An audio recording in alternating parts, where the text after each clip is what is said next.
One of the challenges that I sometimes see is when voices are asked for input and then the feedback is not acknowledged or not included or not followed up with. Somebody's like, well, great. I don't see any of my input anywhere in any of this. Why'd you ask me?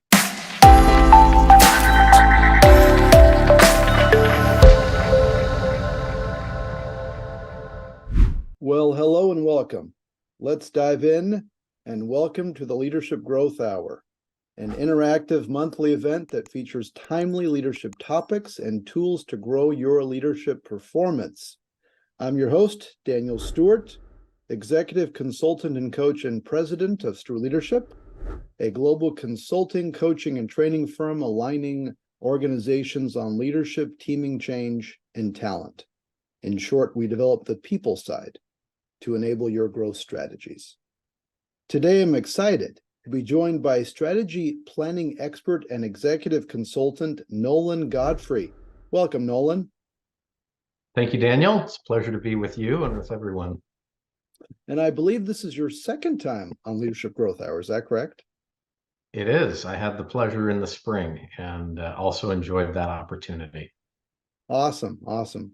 Okay, folks. So now on to today's topic area, making strategic planning work across the organization. Okay, Nolan, let's start off with a potentially controversial question. Is strategic planning really worth it? What do you think? Is it something that organizations should even do? How do you respond to that as we're kicking off this here? Well, Daniel, it's a great question, and there's probably as many answers to it as there are people that have joined us today. My first response would be a little fun, a little flippant, maybe. Is it important for us as humans to have a brain to operate and to, help us figure out what we're doing and why? And in some respects, I view strategy in that way for an organization and a business. It really is, call it the central processor, the place where, all of your choices ultimately lead back to strategy. And so if you have clarified a strategy and if you have aligned your business around that strategy, then it's incredibly valuable because it will produce those two outcomes, clarity and alignment.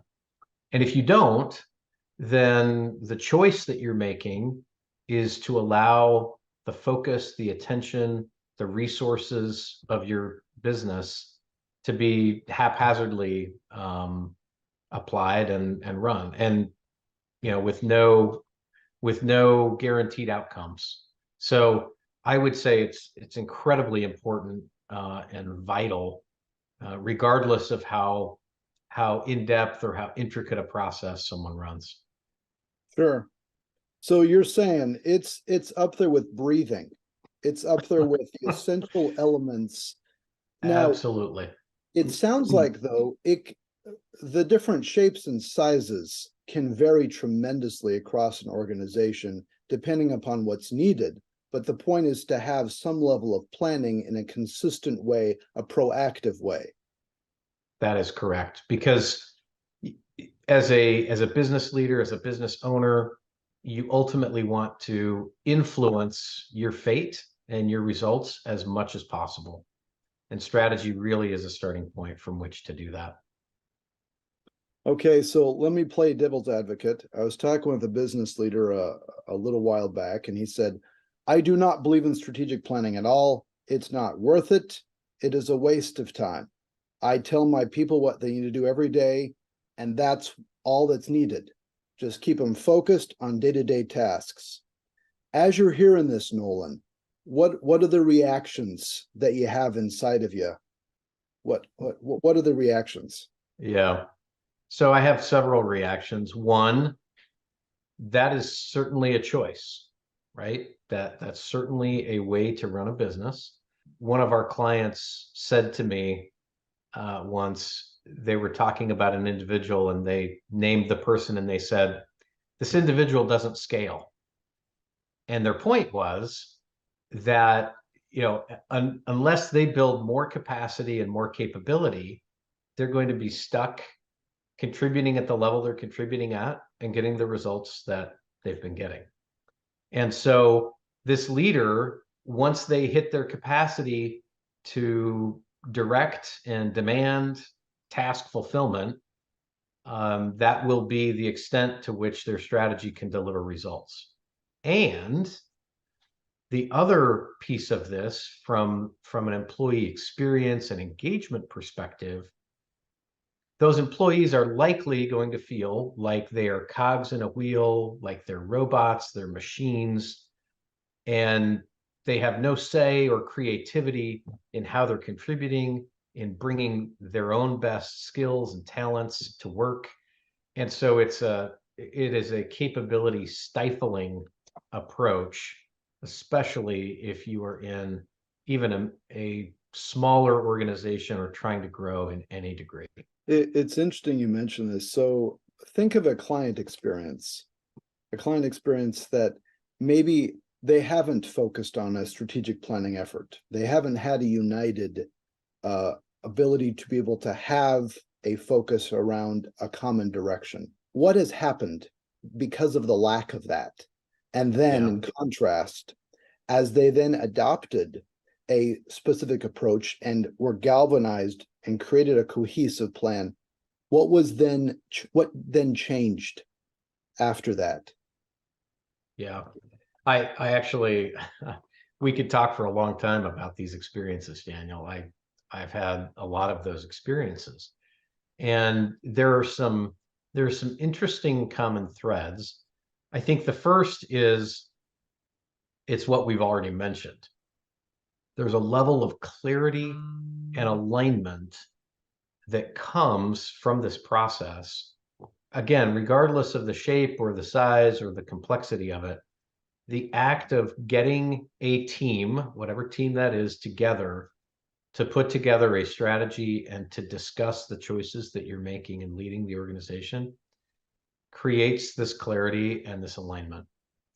And now it's not always pretty and it's not always perfect, right? And it can take time to do that. But every organization that I have seen, that I have been able to work with, has moved towards those two outcomes. The other benefit that sometimes we don't think about is the team effectiveness aspect. Mm. So sometimes people have in their heads, hey, we want to go do team building. And what sometimes the shape that takes is, hey, let's go get some chili cheese dogs and go bowling together, right? That's great. Or whatever your favorite activity is. That's fine. That helps you get to know one another. But when you are working on a strategy, when you are working on laying out a roadmap for the organization, the degree of team behaviors that requires, right? Raising conflicts, managing them appropriately, listening respectfully to one another, understanding different points of view from different functional areas or different business units. There are so many residual benefits to the team. And there's a great example that I had of this with a client recently, where it was a bit serendipitous, but they ended up going and doing an escape room as a team after their first day of strategic planning. And the escape room became a team lab that ultimately, the second day of their planning session, showed up and fostered some conversation from the prior day, from the work they had been doing and from how they had been feeling about that as a team. And it really brought the strategy and the team together and into a cohesive unit. So there are so many benefits that come from this, that organizations that aren't doing it or teams that are not are experiencing. The downsides for sure. Yeah. And you raised a great point in terms of this team development benefit And sometimes clients will approach and say, hey, we need to create a strategic plan. And so let's create that plan. Others are like, we needed to build a team. And actually, we find out we need to build a strategic plan, and that actually helps facilitate the team development. So it's an interesting way of combining the two, because the planning process is just the first half. It's also then the ongoing implementation, which then requires the team cohesiveness to then continue it and to execute it as well. Absolutely. Yeah. And I saw another recent example with a client where this particular team had been together. If you can believe it, this particular team had been together for 2 years in a fairly large organization, and had not met together to talk about their strategy. And so the lack of trust, the lack of decision-making effectiveness, the silos, there were all kinds of negative aspects to this. And in a relatively short amount of time doing strategy planning, all of those things have started making progress, right? Silos are coming down, different team members are understanding one another better, and there's more clarity and action that is focused and directed towards this particular business's strategy. So there really are so many benefits to doing this. Yeah. As you think of strategic planning, the process, the approach, what does good look like? What does a good strategic planning process approach actually look like in your mind, Nolan? Yeah. So I think there are some common elements, and what I want to say up front is I don't think there's one size that fits all. So if you're thinking about processes or frameworks or time frames, those all have to be in the context of the business, and the cadence and the culture and the team. But several common elements. Number one, the decision-making rights need to be clear. So everyone needs to understand who gets to make decisions. Is it truly a consensus? Is it democratic? Is there someone that ultimately puts the stamp of approval on the strategy and how it gets outlined? So I think that's important. I also think having a structure to how you're doing your strategy planning is critical. Again, the details of it, there are lots of different methods, but having a structure that everyone is clear about is really important. And you also need to make sure that your deliverables, your outcomes from the process are clear. So what is it that we ultimately want to walk away with? Is it strategic pillars and objectives that cascade into goals? Is there a vision or mission component to this? What exactly are those deliverables and the collateral that you expect to come out of this, even though you don't have it developed at the beginning?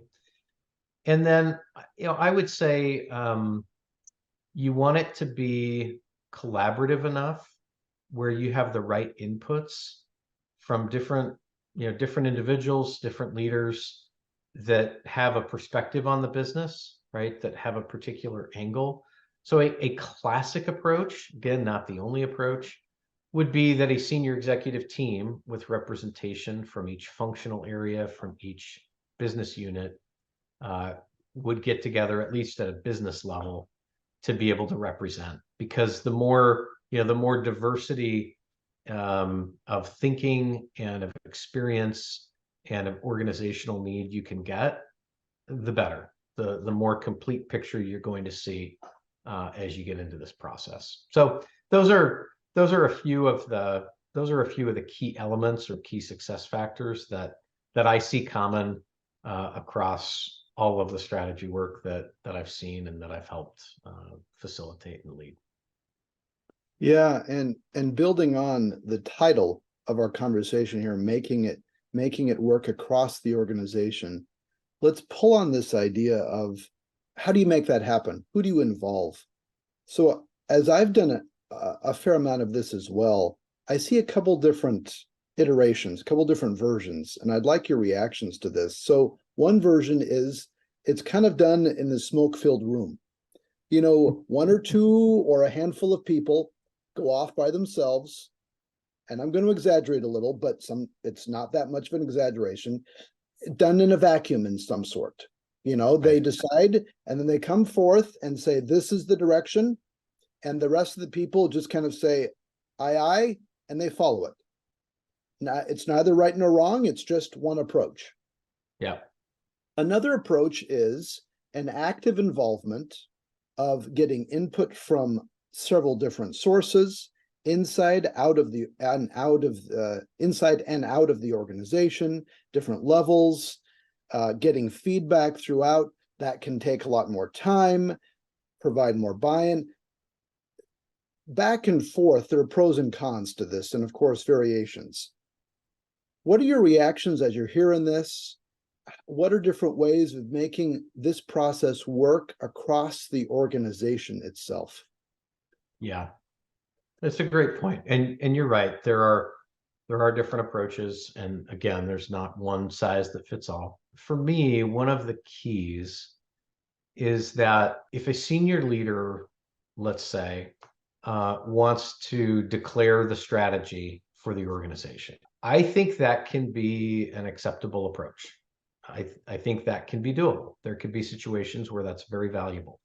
Think of the degree of clarity that will provide. In order to make that work across the entire organization, what becomes really important is that that senior leader is crystal clear about what is not negotiable, what are the ultimate directions and outcomes that are expected of everyone.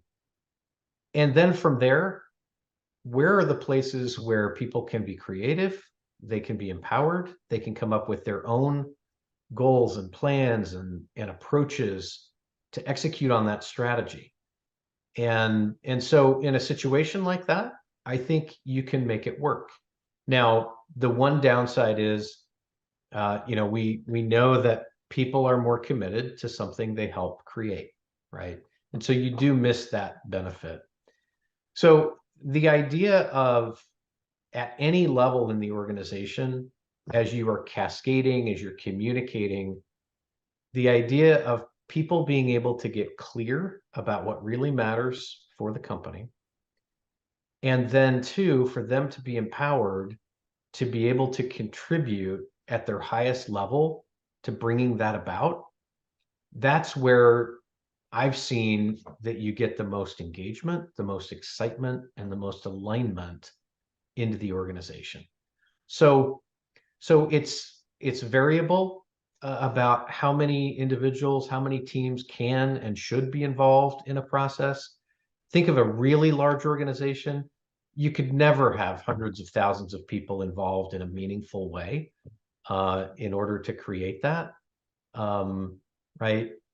But getting data points and getting input from employees, from your surveys that you do, from whatever data gathering you have inside, outside with customers, outside with shareholders or other key stakeholders, those inputs are extremely valuable. And you can do that without having all those people in a room with you.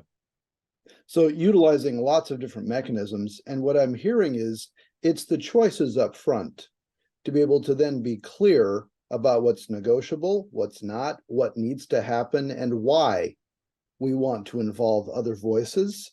One of the challenges that I sometimes see is when voices are asked for input, and then the feedback is not acknowledged or not included or not followed up with. And that is one of the challenges. Then somebody's like, well, great, I don't see any of my input anywhere in any of this. Why'd you ask me? Yeah, and it's a bit of a nuance, and it takes some extra work, but it could be as simple as a conversation that says, hey, we would really love your input, and give some context. We're asking for lots of input. You may or may not see your individual input represented, but that doesn't mean that we didn't hear it, that we don't appreciate it, that it didn't become part of our process. And sometimes I think that context, we're going too quickly and we don't take that extra step to explain.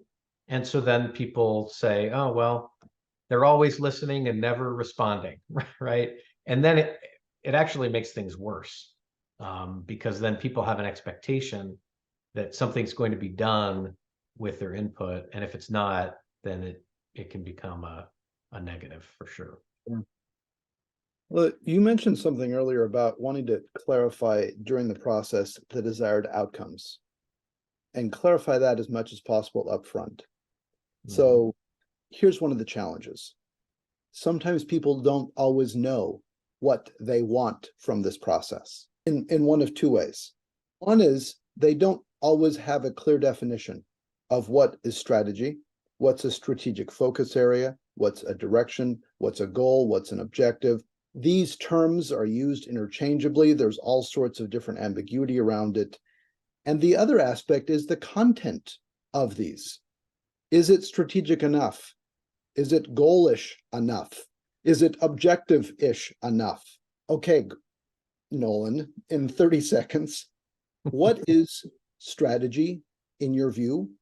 What is a good litmus test to help define what is strategy in essence, in your view? I think for a competitive business, strategy is outlining the prioritized set of choices that an organization will make and will focus on to win. In a more mission-centered organization where winning is not necessarily the objective, then I think in place of winning, it's your vision and your mission, your aspiration and your purpose for existing. And what are the choices that will help you best fulfill those two things? Clear, all around choice.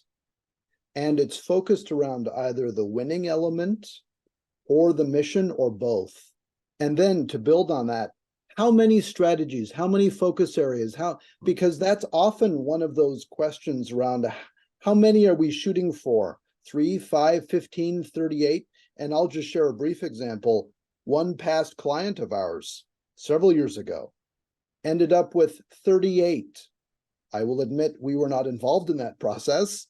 Later on, we became involved and found out they had 38 strategic objectives. I respect the process. My initial professional opinion was way too much. Then they created 38 task forces. And about month 3 or 4, they were so bogged down with task force meetings that the rest of the operation started to suffer. Talk to us in terms of how many meetings, no, rather, how many objectives, how many strategies is the right number then? That's a great example, and I've seen that in other organizations as well, right? Where you suffer under the weight of what you've created because it's too complex. Right. So typically, and again, the nomenclature can change and be different, but if we said very generically an organization strategy was to win based on low cost, they're going to be lowest cost in their competitor set, then I would expect as part of that strategy that they would have no more than 3 to 5 key strategic pillars or strategic focus areas that defined broadly the choices they were going to make to be lowest cost. For me, 3 to 5 is a really good rule of thumb. Now, we could have endless intellectual debate about, well, what about 6? But the point is having few enough that it's memorable. If I can't remember the 3 strategic focus areas for my company, how am I ever going to be aligned or have my day-to-day decisions and choices and work align with those? And so now, once you have the 3 to 5 defined, sure, there's all kinds of levels of cascading, and you might have 3,800 objectives at different levels of the organization, but any individual may only have 3 to 5. And so there's that focus, and there's that clarity for each individual in how they're contributing, how they are helping the company ultimately win or achieve their mission. Gotcha. Makes sense. Nolan, especially for the strategic planning process, where do teams get stuck in this process? Yeah, I think there's several places that tend to be kind of typical. The first place is one that we've already talked about, and it's the choice about whether to do it or not. So sometimes they get stuck and immobilized by saying, this is going to take too much time, too much effort. We have too many fires burning. There's too many urgent things happening. And so they don't do it at all. And they kick the can down the road. And what happens, of course, is they keep operating the exact same way they've been operating, and they're not making traction. They're not making progress. So that's one. A second one is, and I don't, generally I don't see this a lot, but it can happen, especially if you've got a larger executive team or team at any level that's doing this. There can be, if there are unclear decision rights, then you can get into some conflict that gets unresolved and that keeps spinning and spinning and spinning. And so that's a place where I see some teams getting stuck. Not too many, but some. Probably the biggest place that I see people get stuck, and we may not think of it as getting stuck necessarily, because stuck sounds like we don't know what to do. But the biggest place I see people getting stuck is leaving a wonderful strategy planning session or process and then not executing, and it not getting communicated in the right ways, not getting followed up in the right ways, not having the integrative or the management mechanisms in place to then, communicate, implement, manage it, track it, measure it, follow up, tweak it, all of those things afterwards. I love this quote, and we could replace plans with strategy, but this quote from Peter Drucker: plans are just good intentions unless they immediately degenerate into hard work. And that's the place I see strategy get stuck. And I've told, in fact, I've told some clients recently that, look, we can walk away from a strategy session and have an amazing conversation, a beautiful document, and if it doesn't get translated into how the organization's executing, then we just wasted our time. So anyway, those are a few of the spots where I see problems. Yeah, this implementation, I want to put a pin in this implementation because I want to spend more time on that in a moment. There have been some great comments here. Let's go first. Mary has offered a thought around where some teams get stuck is just even being able to know how to place a bet on where they want to go in the future. And she might be talking about, it's somewhat easier, and I'll say easier in quotes, to assess where you're currently at or look historically. Easier simply because you have the data. Okay, good. It's harder to be able to then assess and place bets and to agree upon where the future might be because, well, you don't know. And you have to figure out then and say, yes, this is where we're going to go. And that's a challenging thing to be able to come to terms with. And sometimes the lack of decision results and it can perpetuate. And I don't know, Nolan, if you've been part of teams that just, you do some planning and then it just kind of ... never quite finishes. Yeah, it's a great point. One tool, one approach to get after that is, as you're doing it, I mean, Mary put it out here, I think in a nice way. It's based on what you know today and based on what you are projecting about tomorrow. You could even come up with a system where you place probabilities. Now, this may not be highly scientific, but you go with what are the most likely scenarios, and Daniel, I know we've done a fair amount of work in scenario-based strategy planning, right? To look at that. Yeah. And so you can create the framework in a way to help the team work through that and have structure help you make some decisions based on, again, what you know today and what you believe to be most likely about the future. And this, in one sense, I think this relates to this other question that someone asked about how often the plan should be revisited and adjusted. Yeah. So in larger organizations, a lot of times the board will direct and will mandate to some degree strategy planning periods. A lot of times those are 3 years or 5 years.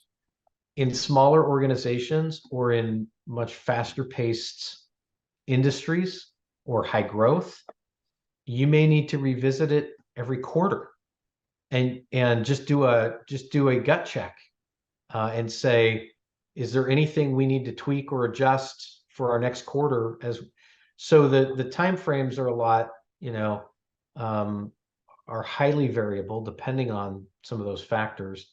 And to Mary's point, if you're in a highly uncertain situation, you could have those checkpoints established more frequently to be able to, even if it was an hour, right? Even if you get people together for an hour and you say, hey, let's take a look at our strategy. What has changed about the external environment and what do we need to tweak, or what do we need to schedule more time to go deeper into? And building on that, in your view, Nolan, is it the sort of thing to have an annual official formal checkpoint? Is it the sort of thing to have a quarterly?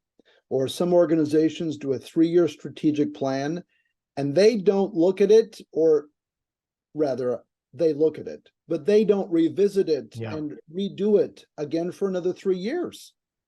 What's that sense of timing that maybe should be considered? Yeah. I mean, because of the world and the market in which we're living, that seems so volatile and so ever changing. I don't think it's wise to be so locked in that you say we're not revisiting this for 3 years. What if significant sectors in your industry pivoted and shifted in a period of in those 3 years? You would be left in the dust. So I think you have to have an awareness of the market dynamics within your industry, and you have to keep a pulse on that and be willing to adjust and flex as needed. I do think starting with a cadence that works for your business today, whatever that is, again, quarterly, annually, every 3 years, I think that's fine. But I also think that whoever is responsible for strategy has to be constantly scanning the environment and making sure that the business is being proactive and is keeping up and ahead with trends and with external changes. So let's go there here, because this helps manage. Kitty talked about kind of the other challenge, which is the reality check. Is it an aspirational, or is it how practical is it? And Erwin brings up this great point as you then start getting into implementation. So let's go there. We've talked a lot about the process of creating, but so much of it actually is in the implementation. What does good implementation look like so that the plans don't just sit on the proverbial shelf or are communicated and then they don't go anywhere? What really are what does good look like to then make sure it actually has legs? Sure. So good looks like clarity and alignment at every level, plus let's call it plans and accountability. If there is a strategy, and it doesn't matter what level in the organization, but there's a strategy at some level, if that strategy does not get communicated and translated in a clear and coherent way to the rest of the organization that's responsible for executing it. I think that's problematic, and that's a big thing that keeps it from being implemented and executed and driving work at the end of the day. So that's that's a big one. Another typical way that organizations will use to implement strategy is through a goal planning, performance management, if you want to call it that kind of process, where every individual at their level either sets goals or has goals. Again, different organizations do that differently. But the idea with the goals is that those goals provide clarity, focus, and direction for each individual team member within their scope of responsibility. And the tighter the alignment of that cascading approach, that if our strategy is low cost, that someone at the front line that is working day to day with customers, for example, that they know what they're responsible to do day to day to help drive that low cost strategy. That's a really good litmus test to see how effective have we been at actually executing it and getting it implemented. So those are a few things. There are many others that we could talk about. Those are a few keys. Daniel, I would just throw one other thing out, and this is another tangent and probably another leadership growth hour kind of topic, but the strategic organization design choices that senior leaders would make to align the organization to that strategy also become really important because of how much they impact and affect how people work together and the culture of the organization. So, oh, I love it. But let's touch upon what you just mentioned, because we have the strategy, you get goals, but there is something else, and that is to then make sure the structure and the systems and the processes and the skill capabilities are put into place. Because you can have the goals, you can communicate all you want, but if people continue to do the same processes and getting different results than the ones we're desiring, but they're getting the results from the processes that currently exist, those need to be relooked at. And that's hard work. That is the hard work that often is uncomfortable to then dive into. Yeah, that's right. And it can get complex very quickly. But that's a great, I think, Daniel, that's a great point, that just like with strategy, we are prioritizing our choices as a business. As we clarify strategy, especially at the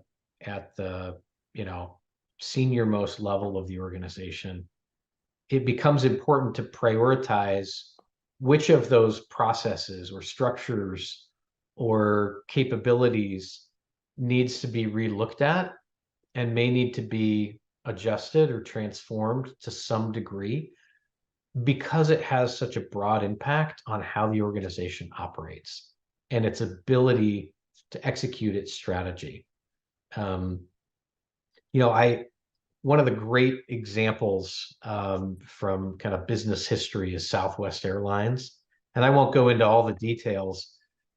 What I love about Southwest is it's an accessible company. We know a lot about it, right? It's a public company and they've been around for a long time, and their business model has been studied. And so many of the choices they made in how they set up their business model and their operating model were aligned to their strategy of being low cost, of being fun loving, right?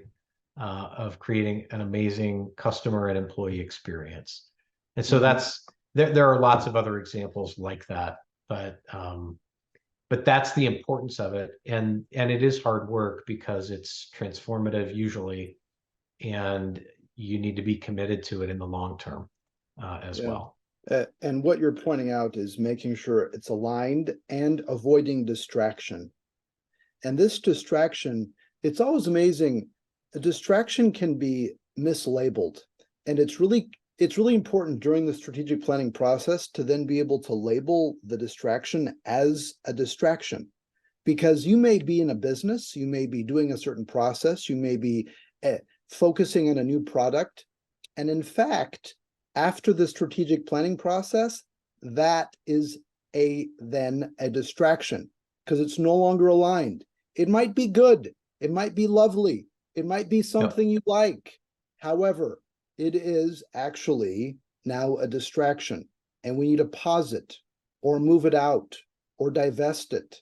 And these are the very challenging choices which can then be informed based upon the strategy itself. Correct. I agree. I had this conversation with the head of a function recently, and they were expressing some concern about, you know, their function potentially not being as valued in the business.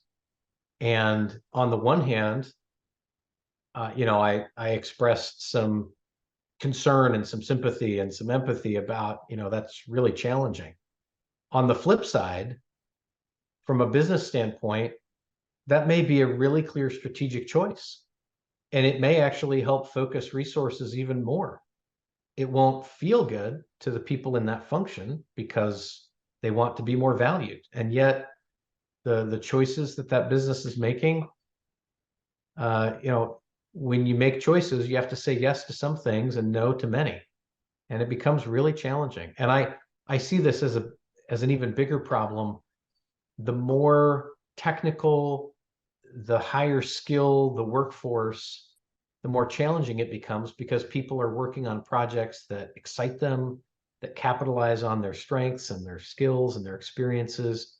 And sometimes when those go away strategically, those individuals are very reticent to let go.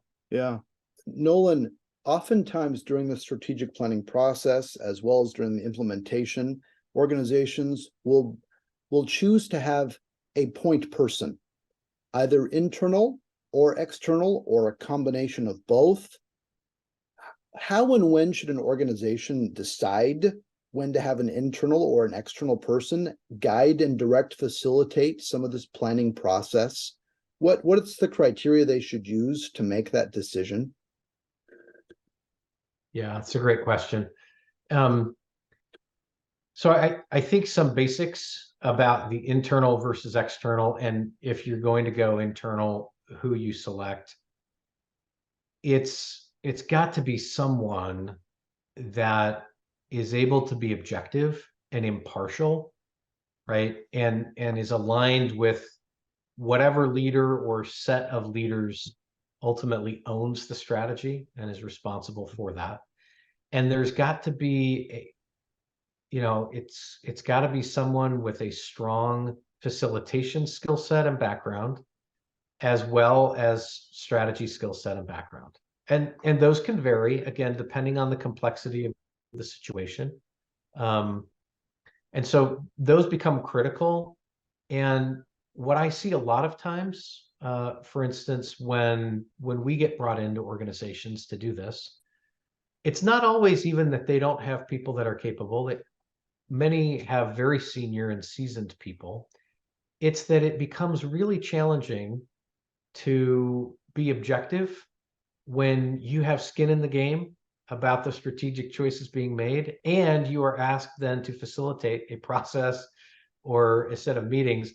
And it's human nature that you're going to tend to skew to your own agenda, the things that are in your own head, without any bad intent, right? That's just the nature of it. And the other, you know, the other aspect I would just highlight again, Daniel, that we brought up is the other elements that come into play where there are team dynamics happening that, you know, an external consultant and facilitator can really help with. Sometimes we even do work with clients where we are coaching some of the executives that are on that team, for example, individually. And so there can be residual benefits that way. to be able to observe them in action and give feedback. And so there are a lot of different benefits. Again, there's not a right or wrong. But I do think it comes down to, are they able to be objective, and do they have the skill set required to really run, a rigorous and a structured process that will produce the right outcomes. Yeah, that's well said. And I've seen it. I've seen the point person, again, even when we are brought in, I've seen the point person vary. CEO, chief strategy officer, head of HR. There's a whole host of roles that I've seen kind of play this function. So yeah. Okay, Nolan, last question, then we're going to wrap up. okay. What is the one thing, Nolan, that you want people to leave with to help them, enable them to make strategic planning work across the organization? What's the one thing? Do it. Begin where you are, do it, and follow it through, right, to the point where it devolves into hard work. And even if it's super simple, even if you do it in a very small department or function within the organization, do it, learn from it, and then get better at it. Because as a capability, it's imperative for a business to grow and thrive, to be able to strategically plan, and to do it well, and to have it devolve into hard work. Well said. Nolan, thank you for being on the Leadership Growth Hour today. Thank you. It's been a great discussion, Daniel. I appreciate it. And thanks for everybody's engagement, comments, and questions as well. To register for future Leadership Growth Hour events, please visit stewartleadership.com/events. We'd love to have you join us. Till next time, take care, everyone.